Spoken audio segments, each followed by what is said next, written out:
ભારત પાકિસ્તાન વચ્ચે તણાવ. નૂર ખાન એરબેઝ સહિત 3 પાકિસ્તાની વાયુસેનાના ઠેકાણાઓ પર ભારતીય મિસાઇલ હુમલાઓ. ભારત અને પાકિસ્તાન વચ્ચે તણાવ વધી રહ્યો છે, કારણ કે ભારતે રાવલપિંડીના નૂર ખાન એરબેઝ સહિત પાકિસ્તાનના 3 મહત્વપૂર્ણ વાયુસેનાના ઠેકાણાઓ પર બેલિસ્ટિક મિસાઇલ હુમલાઓ કર્યા છે.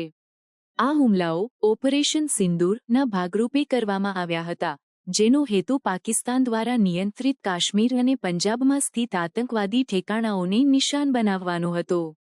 ભારતના રક્ષા મંત્રાલય અનુસાર, આ હુમલાઓમાં લશ્કરે તૈયબા અને જૈશ એ મોહમ્મદ જેવા આતંકવાદી સંગઠનોના ઠેકાણાઓને નિશાન બનાવવામાં આવ્યા હતા.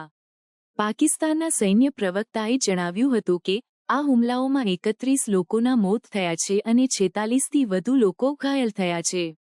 પાકિસ્તાને આ હુમલાઓના જવાબમાં ઓપરેશન બુન્યાન અલ મરસૂસ શરૂ કર્યું છે, જેમાં ભારતના પઠાણકોટ એરફિલ્ડ, પંજાબમાં બ્રહ્મોસ મિસાઇલ સ્ટોરેજ અને કાશ્મીરમાં ઉધમપુર એરબેઝને નિશાન બનાવવામાં આવ્યા છે. પાકિસ્તાને દાવો કર્યો છે કે તેણે ભારતના 5 ફાઇટર જેટ્સને તોડી પાડ્યા છે, જો કે ભારતે આ દાવાઓની પુષ્ટિ કરી નથી. ભારતના રક્ષા મંત્રાલયે જણાવ્યું છે કે તે હાઈ એલર્ટ પર છે અને તમામ હવાઈ ખતરાઓને નિષ્પક્ષ રીતે પહોંચી વળવા માટે તૈયાર છે.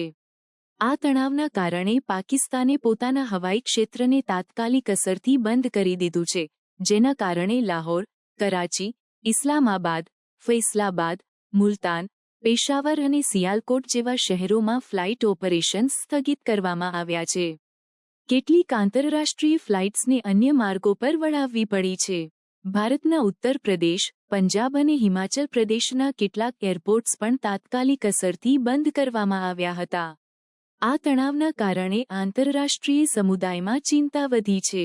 United Nations, US, UK, Russia અને ચાઇના સહિતના દેશોએ બંને દેશોને સંયમ રાખવા અને શાંતિપૂર્ણ વાતચીત દ્વારા સમસ્યાનો ઉકેલ લાવવા માટે આહ્વાન કર્યું છે. વિશ્વના નેતાઓએ આ તણાવને ઘટાડવા માટે કૂટનીતિક પ્રયાસો શરૂ કર્યા છે. अपनी नंगी जारियत को जारी रखते हुए कुछ देर कबल उसने अपने तैयारों से फ़ज़ा से ज़मीन पर मिज़ाइल दागे हैं. नूर खान बेस पाकिस्तान एयरफोर्स की मुरीद बेस और शोरकोट बेस को निशाना बनाया गया है. अब तक की इत्तलात के मुताबिक अल्हम्दुलिल्लाह एयरफोर्स के एसेट्स तमाम महफूज हैं. इसके अलावा भारत ने अफ़गानिस्तान में भी मिसाइल दागे हैं और ड्रोन्स का हमला भी अफ़गानिस्तान पर किया है.